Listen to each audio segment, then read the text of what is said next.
Des souris et des hommes de John Steinbeck, c'est l'histoire de deux amis qui traversent ensemble la Californie des années 30, durant la période qu'on appelle la Grande Dépression, qui est une période de grande misère. Ce sont deux ouvriers agricoles sans attache qui vont de ferme en ferme pour louer leurs bras afin de pouvoir survivre.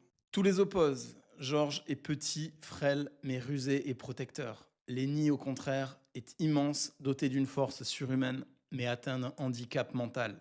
Il est gentil, mais il est létal. Il ne contrôle pas sa puissance et tue involontairement tout ce qui lui passe entre les mains. Par exemple, Lenny adore caresser des chiots, des souris, mais inévitablement, il les tue toutes. Chacun n'a que l'autre au monde, et ensemble, ils partagent un rêve. Acheter une petite ferme, y vivre librement, travailler pour eux-mêmes, et surtout élever des lapins pour que Lenny puisse les caresser. Et tout au long de ce roman, de cette fable, il se répète sans cesse ce rêve comme une prière qu'on fait tous les soirs. Durant leur errance, ils rencontrent des marginaux sans espoir, des chiens de la casse comme eux, qui sont touchés par leurs rêves et qui aimeraient en faire partie. Il y a Candy, le vieil ouvrier mutilé qui craint d'être rejeté et abandonné. Il y a Crooks, un palefrenier noir isolé à cause du racisme, qui rêve d'un lieu où il serait accepté, mais il n'arrive pas à y croire et dit « Chacun a un rêve et aucun n'arrive jamais à rien ». Et puis, il y a la femme de Curley, le fils du patron de la ferme où il travaille.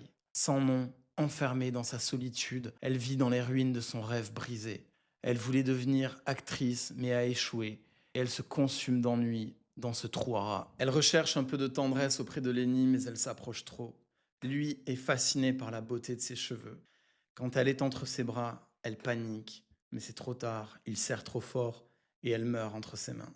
Le rêve s'effondre, il n'en reste plus rien. George sait que Lenny sera traqué et lynché. Les deux amis se retrouvent au bord de la rivière, là où ils s'étaient promis de se donner rendez-vous en cas de problème. George lui parle doucement du rêve, des lapins, de la petite ferme. Lenny sourit en imaginant cet avenir pendant qu'il regarde l'eau. George lui tire une balle dans la tête.